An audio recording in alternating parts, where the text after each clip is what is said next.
Imamat pasal 10. Kematian Nadab dan Abihu. Kemudian anak-anak Harun, Nadab dan Abihu, masing-masing mengambil perbaraannya, membubuh api ke dalamnya, serta menaruh ukupan di atas api itu. Dengan demikian mereka mempersembahkan ke hadapan Tuhan api yang asing yang tidak diperintahkannya kepada mereka. Maka keluarlah api dari hadapan Tuhan, lalu menghanguskan keduanya, sehingga mati di hadapan Tuhan. Berkatalah Musa kepada Harun, "Inilah yang difirmankan Tuhan, kepada orang yang karib kepadaku, kunyatakan kekudusanku, dan di muka seluruh bangsa itu akan kuperlihatkan kemuliaanku." Dan Harun berdiam diri. Kemudian Musa memanggil Misael dan Elsafan, anak-anak Uziel, paman Harun, lalu berkatalah ia kepada mereka, "Datang kemari, angkatlah saudara-saudaramu ini dari depan tempat kudus keluar perkemahan."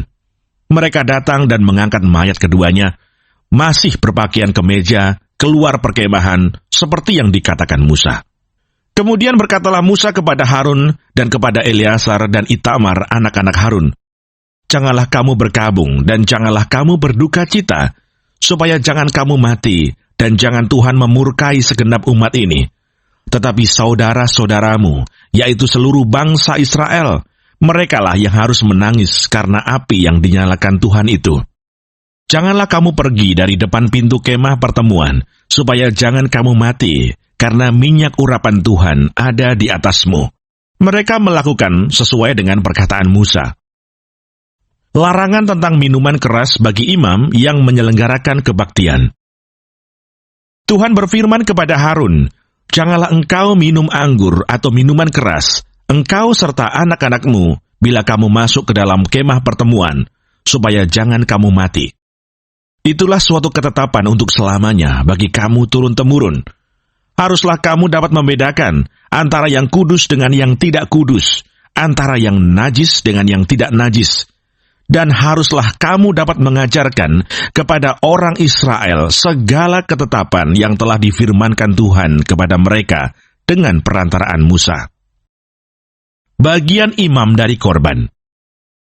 Kemudian berkatalah Musa kepada Harun dan kepada Eleazar dan Itamar, anak-anak Harun yang tinggal itu, "Ambillah korban sajian yang tinggal dari segala korban api-apian Tuhan, dan makanlah itu sebagai roti yang tidak beragi di samping mezbah, karena itulah bagian maha kudus.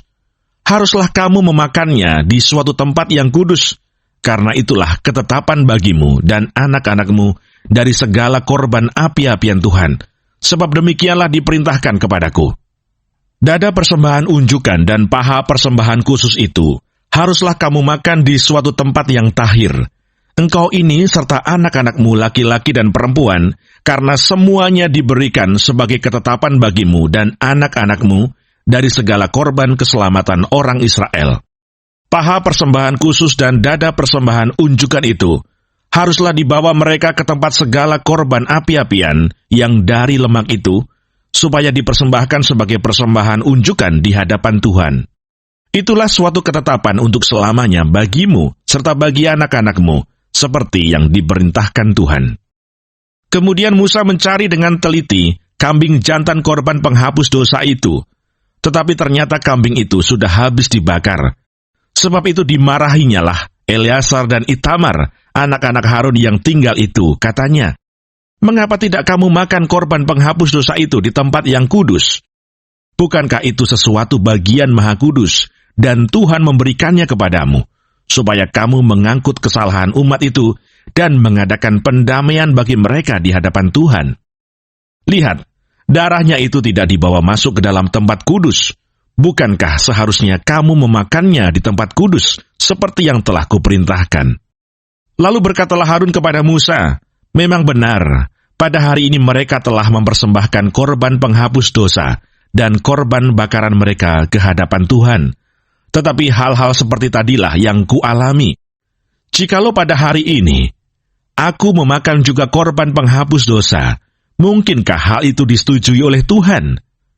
Ketika Musa mendengar itu, ia menyetujuinya.